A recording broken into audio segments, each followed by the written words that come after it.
There's a current of consolidation that's flowing through the industry. And the more I learned about DSOs, I think the more conviction I developed that they're not all bad, but they're not all good. And maybe there would be a way to step into this current of consolidation and pick and choose the best practices from the ones who I think are doing it well and nudge the industry in a direction that's better for dentists, for patients, for the communities that these practices serve.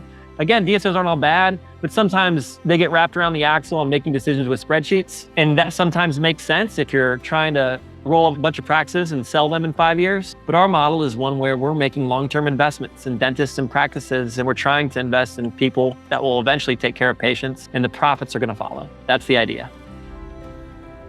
Hey there, dental economist. If you're a dentist owner or a leader within a dental business thinking about growing production, case acceptance, patient and staff satisfaction, positive outcomes, and everything else that comes with running a dental business, then you're a dental economist, and you've come to the right place. Welcome to the Dental Economist Show. We're meeting at the intersection of profit and purpose as I sit down with dental leaders who share their stories about dentistry, business, and growth. Welcome back to another episode of the Dental Economist Show. I'm your host, Mike Huffaker. Joining me today is Ryan McCostlin, the CEO and founder of Tailwater, an organization that buys majority stake in great dental practices and then provides a comprehensive array of non-clinical management services. In this world of DSOs and struggling independent ventures, Ryan and his team want to give opportunities to practitioners to flip the script on DSOs, which includes a path to partnership for early career dentists. Ryan is keen to help dentists flourish professionally and personally with a firm eye on the patient and as well, summed up by the statement, people, patients, and profits in that order. So Ryan, welcome to our podcast. I'm glad to be here, Mike. You know, there's lots of places we can go with this. I was checking out your background on LinkedIn, and I thought it was fascinating. So you spent over 6 years as a professor. Walk us through kind of the journey from academia to dental. I did teach classes at Vanderbilt University, my alma mater, but it maybe looks more impressive than it actually was. I wouldn't describe myself as an academic. I did teach a class of seniors annually in their senior capstone class that prepared them for work after college. So I'll tell you, I loved being in the classroom, Mike, and I hated grading.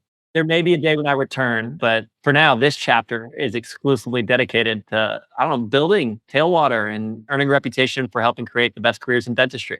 That's fantastic. So you founded Tailwater 2.5 years ago. Tell me about what you set out to do first. Like, what was your process and how did you go about kind of establishing this group?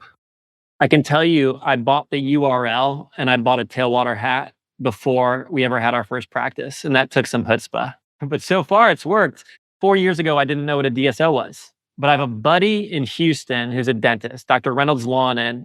And I remember he's about my age, I'm 41. And maybe 5 years ago, he bought his practice. He was an associate there and he bought in. And I was excited for him and congratulated him. And in a conversation, I said, is it kind of just the case that now that you're 35, 36, your classmates are buying into the practices that they're a part of? It's a natural way that dental practice transitions work, or so I assumed. And he told me he can count on one hand how many of his classmates from NYU dental school ended up buying in. And that surprised me. And he told me what a DSO was. And I was so interested in the macro trends that were driving this consolidation because what we're seeing today is what everybody recognizes, right? There are fewer transitions to independent owners than there ever have been. There's a current of consolidation that's flowing through the industry. And the more I learned about DSOs, I think the more conviction I developed that they're not all bad, but they're not all good. And maybe there would be a way to step into this current of consolidation and pick and choose the best practices from the ones who I think are doing it well and nudge the industry in a direction that's better for dentists, for patients, for the communities that these practices serve. Again, DSOs aren't all bad, but sometimes they get wrapped around the axle on making decisions with spreadsheets. And that sometimes makes sense if you're trying to roll up a bunch of practices and sell them in 5 years. But our model is one where we're making long-term investments in dentists and practices, and we're trying to invest in people that will eventually take care of patients, and the profits are going to follow. That's the idea. I found that really interesting. And I noticed that comment as well with the Nashton Company, and that a company looks to invest in service businesses and has that very defined statement that builds leading companies in niche markets over a very long period of time. And I would say that that is unique in the space and is probably something that sets you apart from some other private equity business. Can you talk a little bit more about that philosophy and why you feel that that's important? It's no secret. There are a lot of private equity backed DSOs out there, and some of them are great, but they have a very strong financial incentive to roll up as much EBITDA as possible and then sell it at a higher multiple in 5 years. And some of that results in unnatural behavior that doesn't quite align necessarily with the interests of the dentists, of the teams of the practices, or certainly not the patients. I'm not saying they all behave that way, but I can say with confidence that the incentives exist for them to behave that way. And what are some of the outcomes of that behavior? Like, can you go into a little bit more detail of what you've seen? And as you mentioned, not all DSOs are the bad guys. And there's, we have an expression like you've met one DSO because there's so many different models for operating. But what are some of the downsides that you might see in those incentives being aligned in that manner? I think that model runs the danger of creating a revolving door of associates who come in and learn how to practice dentistry with an intention of leaving. And when they do that, it degrades the integrity of the practice that in some cases have served the community for decades. So they still offer maybe good clinical dentistry, maybe, although you often have young associates who are learning on the job, who have incentives to put a crown on everything because their compensation is tied to it so dramatically. But I think there's a place for that. It's good for patients because, most of these private practices aren't open on Saturdays, Mike. You expand access to care with models like that. There's nothing wrong with it. But there also is space in this industry for a group like Tailwater who can come in and partner with dentists in a way that preserves the souls of these practices that have been around for decades and serve communities that want to come and feel the same way they always have, like things are being done for them, not to them. Absolutely. How many practices do you all have currently? 9.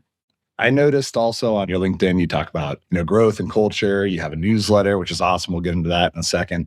When you think about culture and you think about the 9 practices that you have now and your growth in the future, what are some of the keys and important things to make sure that you are consistent with moving forward to enable the positive culture that you're looking to achieve? I'll start by saying that we have an advantage of no timeline and no finish line.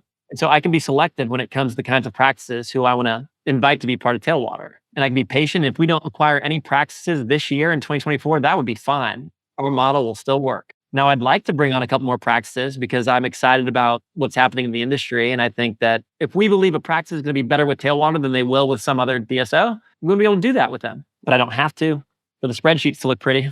And that's nice. Now, to answer the question you asked more directly, Mike, we're selective when it comes to the practices that we want to invite to be part of Tailwater. And some of our criteria include things like partnering with dentists who are high integrity and already have a system that works. We've looked under the hood. We like what we see. That doesn't mean that we can't grow it further together. But it does mean that we don't have to come in and sort of switch everything right away. Because if I put my cold-hearted capitalist hat on, we're getting the cash flow that we paid for, and it doesn't matter to me which practice management system they're using. We do a good job, I think, on the front end of assessing not just community reputation, which can be done very quickly by looking at how many 5-star Google reviews they have. That's a good start, although that can be hacked too, so you have to be careful. We also talk to the teams, and we insist on meeting the teams and having them be aware of the fact that there could be a potential partnership happening well before we close. Because we want to get a feel for what the soul of that place is the kind of place that we walk in and we know that people are going to be taken care of. Because we've all been in dental practices where you can feel it when you walk in. So the financials are a table stake, right? The spreadsheets need to look like they're moving in the right direction, and we need to feel confident that these things are profitable. But beyond that, there's this secret sauce that so far we've done a really good job of assessing so that we know that after closing, the people who are going to be on those, working on side of the practices are going to be good partners. Yeah. You mentioned, hey, look, we don't need to affiliate or purchase any additional practices this year. Like, that's not something that is a requirement. As such, you're allowed to be selective. And you said something about, but if I see that there is a value for another practice to join us and to join Tailwater, then, obviously you want to pursue that. What are the values that the practice gets from joining Tailwater?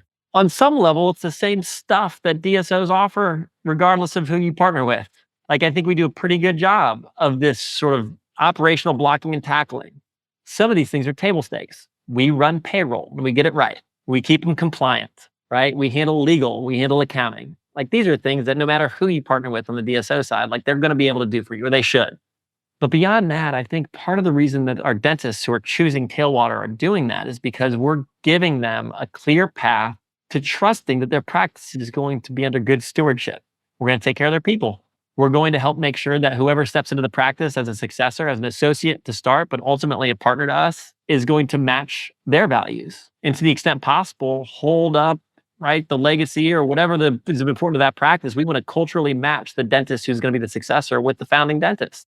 Do you set up succession plans kind of prior to a dentist looking to retire? Is that something that is a process that you put in place that the owner of the practice, who's kind of built that up over years, is able to exit feeling and knowing that all of that hard work and all of those patients are going to be treated well post-retirement? Yes. And I think that's probably worth double clicking on, because when we buy a practice or buy a majority stake in a practice, we do that sometimes knowing that the dentist selling the practice might just be around for 2 to 3 years. And we're okay with that. We happen to be pretty good at recruiting early career dentists and talking them into joining this thing that we're building together. And in addition to, acquiring 9 practices over the last 2 years, we've also recruited 6 early career dentists. What's your approach to that? I'm not sure that we reduced it to a science, Mike, but it's working.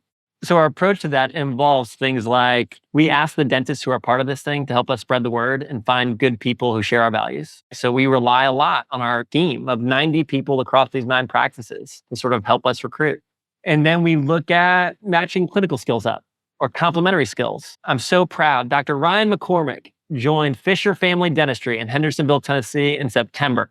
And this is a practice that is already thriving. I'm so proud to be affiliated with Fisher. Dr. Kelly and Dr. Scott Fisher do impressive collections numbers, but I can tell you they referred out $1 million of endo last year. It's a lot of endo. And so we recruited Dr. Ryan McCormick, who moved to Nashville from Baltimore with his wife, who's an orthodontist, and he stepped into this practice. And Ryan McCormick knows how to do some endo, Mike, and he does some implant. And as a result, right, he's a clinically skilled dentist who went to dinner with his wife and my wife and Dr. Kelly and Dr. Scott Fisher, and we all got to know each other.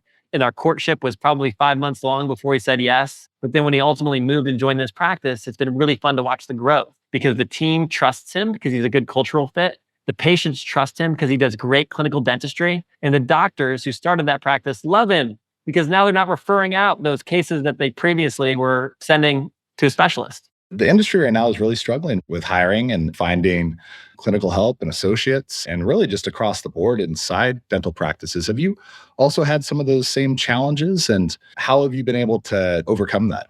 I think that this industry challenge can be flipped into a competitive advantage if we get it right. On some level, I believe that Tailwater Dental Partners is an HR business, and our job is to recruit and retain the best people. And if we can do that and then surround them with support that they need to thrive, like we're going to do just fine.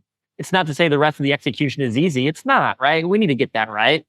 But we need to build that upon a foundation of getting the right people in the right seats. And so, yeah, we struggle with it. I can tell you right now, if anybody's listening out there, we have 2 practices that I'm really proud of. One in Rolla, Missouri, Rolla Family Dentistry, led by Dr. Jeremy Kears. He's crushing. He has 8 operatories. He only works out of 5. They're booked out 6 months in advance. They get 60 new patients a month because it's the best practice in the county, 7 years running. And Rolla, Missouri is the home of the university. They do really well. He has 3 empty operatories waiting for the right associate, more patients they can handle. And so we're not just going to put a warm body in there. We're going to find somebody who's really the right fit for that community. But if anyone listening thinks that they know somebody who could be the right fit in Rolla, Missouri, I mean, we're setting them up to crush.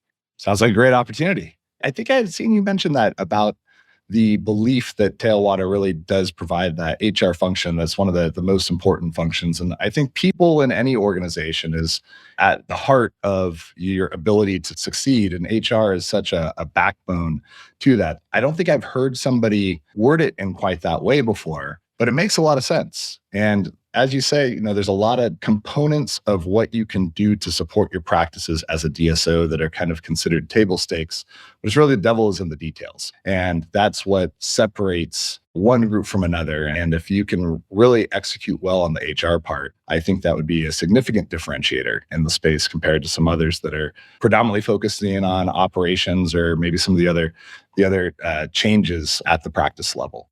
I'm curious, do you guys rebrand all of your practices, or do they retain the same branding and naming as they were when the acquisition happened? How do you think about that and about creating Tailwater brand and becoming known as such?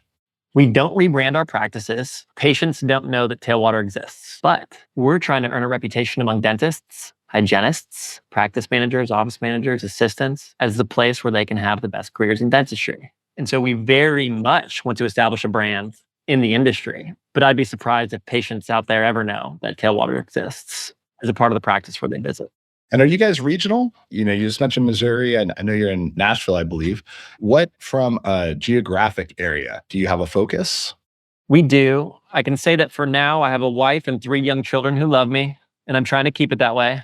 So I won't get on a plane to go see a practice. We have big dreams. And so I expect there's going to be a day when I'm not the only one going out there to talk to these practices. And when that day comes, if someone wants to go to Texas, Wyoming, you name it, we believe that we're playing a long game and someday we'll be everywhere. But for now, I want to be able to drive to the practices and back. And so our regional focus is really 4-5 hour radius around Nashville, which includes 5 different states. Right now, we're in Tennessee, Kentucky, and Missouri.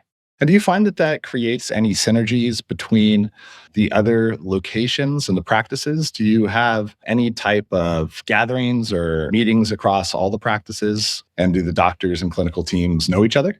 Yes. So there are a couple different ways we facilitate that. The first is some of our practices are really close geographically, and they were aware of each other as friendly competitors prior to both joining Tailwater. And so we have situations where assistant calls in sick at the last minute, but a practice nearby is able to give one up for half a day and manage. And so we're able to share some of those resources across practices, and that helps. How many of our practices have been in situations where an assistant can't show up and you have to call patients and cancel? This reduces the likelihood that that happens. That's been really helpful. We have one hygienist who works across 3 practices. And so that's part of the strength of being a part of a group, is if you can sort of share those kinds of resources. Other ways that we make sure they know each other include, one, our practice managers meet biweekly on Thursdays for an hour. And they don't all show up to every meeting, but usually they're virtual. Every once in a while they're in person, but we give them an opportunity to work with their peers, learn from each other, share best practices and challenges, right? That's another advantage that comes with being a part of a group. We had a Christmas party the last 2 years in Nashville. I'm so proud that most of the people came, and we put them up in a hotel, the ones who had to travel, right? But still they came. And so we're able to spend some time together where we're not just talking about clinical dentistry, Mike. And I think that's an invisible glue sometimes that holds this thing together when things get frustrating or go sideways, which they inevitably do. Dentistry can be really hard. The last thing I'll say is I send out, I'm not saying I do a great job of this, but I am very disciplined about sending out an email to the entire team every Friday or Saturday, which I call the weekly KPI, where KPI stands for keeping people informed. We're not talking about average daily production or case acceptance, but we're sharing news across practices that can be celebrated. Sometimes it's just somebody's getting married, man.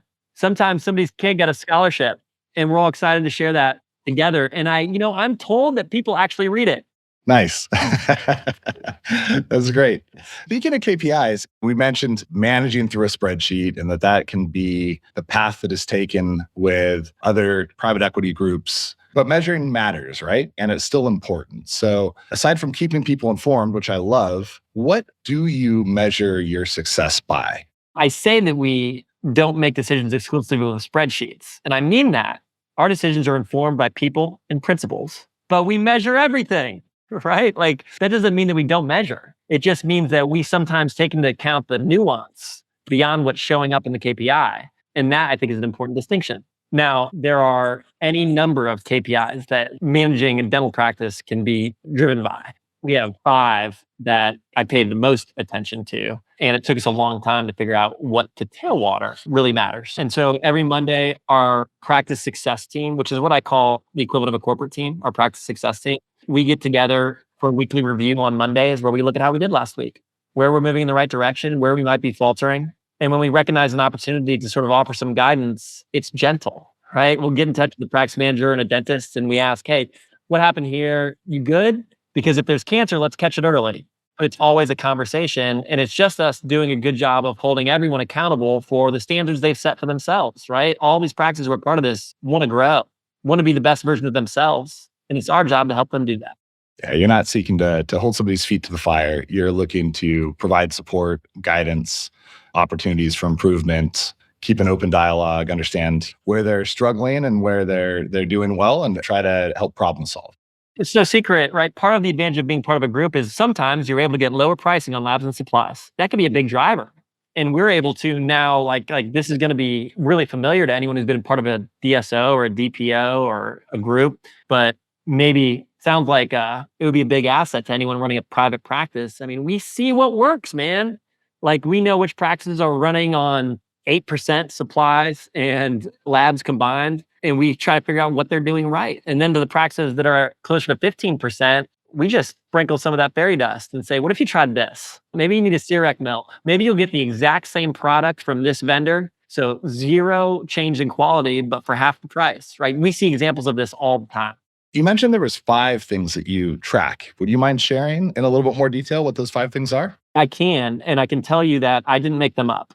You know the Bulletproof Dental Practice guys? They have a podcast that I listen to. Yeah, I'm familiar. Okay, so this comes from them, but I've really embraced it. The things that we track or that I think help us assess the health of practice include things like reappointment rate. So active patients with appointments divided by total active patients. And we want to see it above a certain threshold. We look at production per visit. So net production divided by total patient visits. And that we believe measures the efficiency of appointments. We look at utilization rate. So this is one's a little more complicated, but we look at net office production divided by the total number of operatories. So if you're 6 ops times 8 hours a day, there's 48 hours in a day. And then you take the net production divided by the total hours. Did I do an okay job explaining that one? You did. No, that makes sense. Okay, that's the third. The fourth is treatment acceptance percentage. And the fifth is net growth. So just new patients minus newly inactive patients divided by the total active patients. What do you find is the most challenging thing in the transition? We talked a little bit about the succession plan, but in continuing to keep a practice operating smoothly when a longtime dentist is choosing to retire, what are you most concerned about or worried about? What are the things to keep an eye on and make sure that you are setting the practice up for future success? When a dentist retires, so much of the goodwill in the practice is wrapped up in the rest of the team. Sometimes it's a hygienist who's been there for 2 decades or more. Sometimes it's a manager who knows the names of the patients and knows the names of their kids and where they vacation.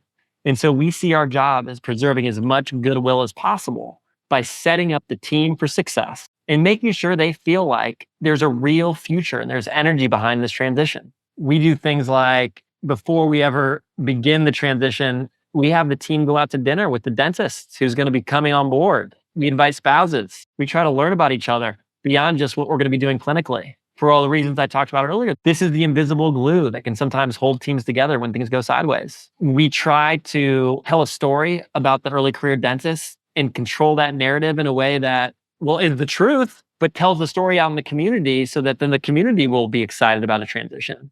And then we write that story just as much for the community as we do for our internal teams, because we want the teams to know, like, here, this is why we're doing this. This is what the future looks like. It's bright. So we are really thoughtful around sort of those things. And then there's all the clinical blocking and tackling and integration and credentialing. And you need to get that right every time, because if you don't get that right, you lose the trust of the teams and the rest of the stuff doesn't matter. It can't be all sizzle, no steak. It has to be both. So a couple years in now to the space of building Tailwater, what is something that you really enjoy about dentistry and the industry? And what is something that maybe is an unexpected challenge or something that you didn't expect to be so difficult about this industry? I love how dental practices and the dentists who lead them can be such an important part of the fabric of a community. The dentists who do this right don't stop doing their job when they leave the office. They coach Little League. They're involved in the local chamber of commerce. They do the stuff that holds communities together, and they earn the trust of the community such that their business thrives. And I believe dentistry as a business can be beautiful when you have this virtuous cycle of dentists who are doing the work that they want to be doing outside of their office just by being a part of the community. And that helps their business thrive. And then their business sets them up to be more of a leader in the community. And you see this all the time traditionally in dentistry. And we'd like to see more of that. We think the best practices are led by dentists who take that approach. That's one thing I love about it. It's great. I mean, the benefit to society is incredible, and it can be really, really rewarding. What is something that you wish was maybe a little different about dentistry?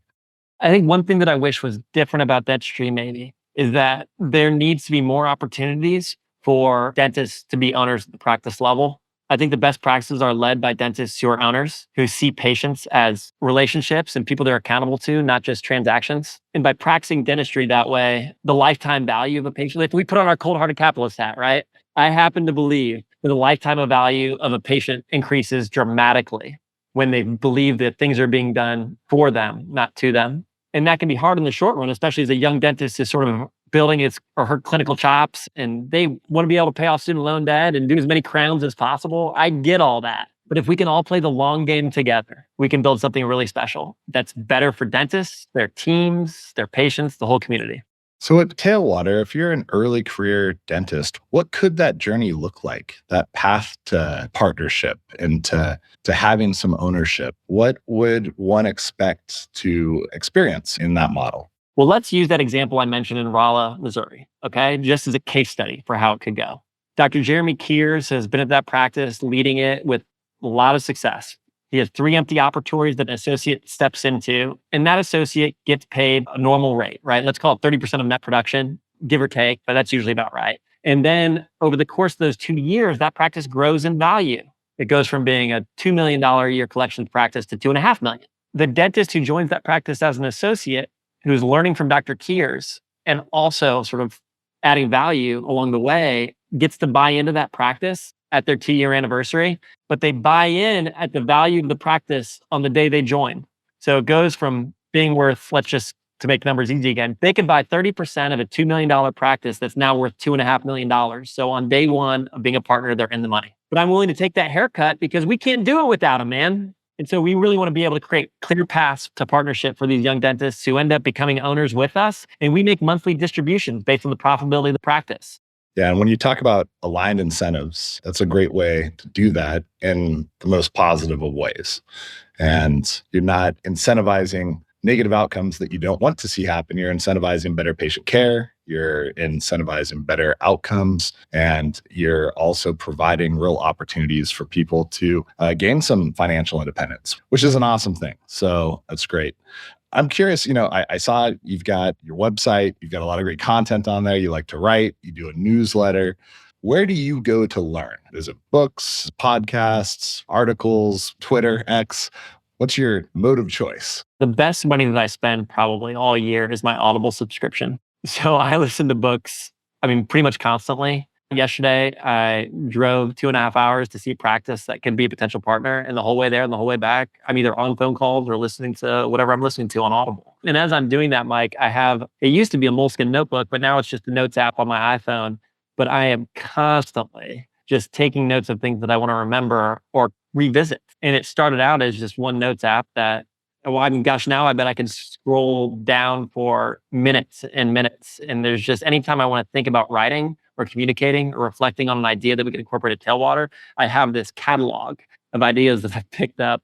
And usually it's from books. It could be podcasts too. I already told you I listen to the Bulletproof Dental guys who I respect. And there are a few others like that. But it can also just be conversations like the one you and I are having. I'm constantly writing stuff down on that notes app that I want to revisit. And over time, it becomes a pretty rich catalog. Absolutely. I'm curious. This is like a details question, but with the notes app, are you creating separate notes or do you have one super long note that you just continue to add to? One super long note, Mike. It's not elegant. Okay. I've done that myself as well. And I have this like really long note and my wife is like, everything's categorized in like multiple files and she's very organized. And she goes like, you just keep going on the same one? And I said, yeah, I just keep going. You're a kindred spirit. Does it work for you? It works. Yeah. I know where to find things too. Amazingly. I just scroll up, scroll down and do search and like, there it is. Yeah, it's exactly how I think about it. Like as long as it works, man, I'm as organized as I need to be for the systems to work.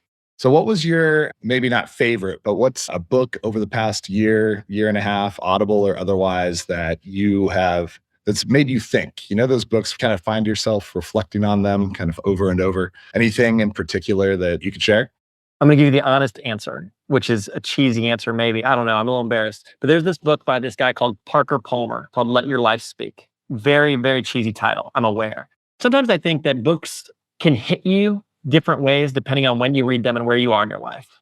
And when I read Let Your Life Speak, I had just spent 10 years at building what became a tech company prior to jumping into dentistry. And I thought of myself very much as an operator, Mike. And this book helped me develop the courage to say that I'm an okay operator, but I really want to be a CEO.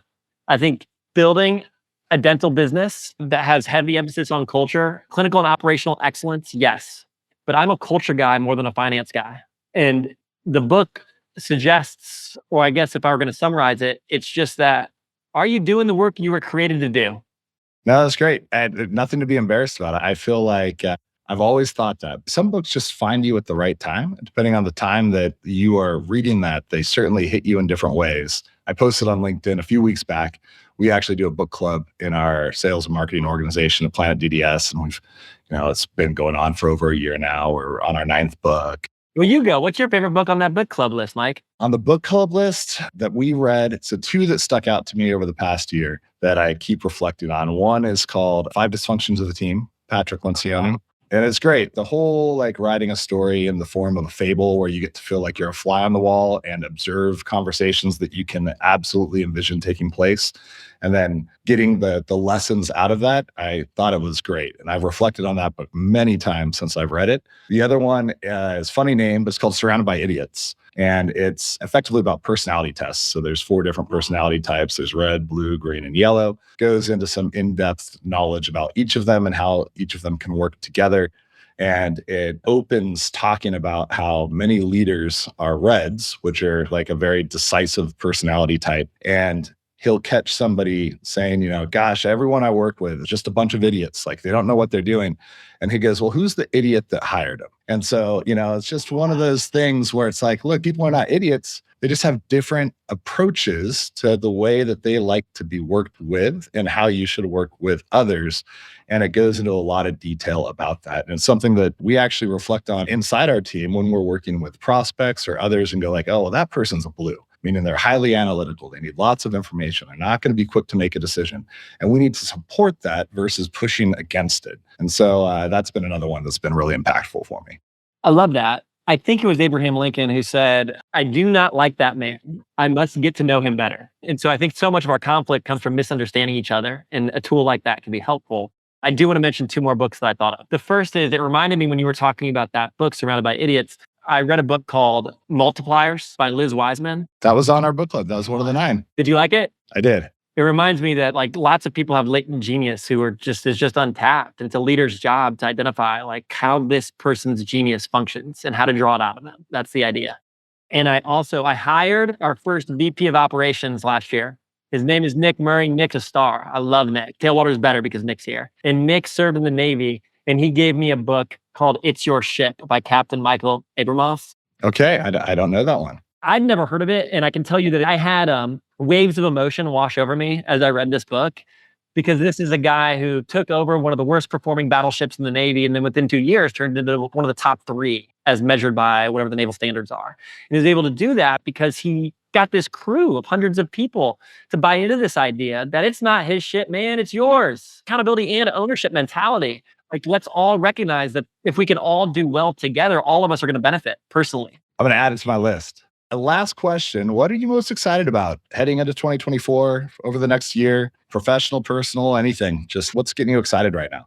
I'm so proud of the fact that across these 9 practices that we have today, I believe that we have the hearts and minds of these teams. Not without exception, right? We make mistakes every once and again, and that happens. That's part of operating in ambiguity and just doing business. Mistakes happen. We're human. But when that happens right now, I think we've done such a good job of earning the trust of the people who have trusted us to be stewards of their businesses. And because of that, we're able to have conversations we wouldn't have had, or we wouldn't have otherwise had. So we spent the last 2 years earning their trust by being good partners and doing the right thing.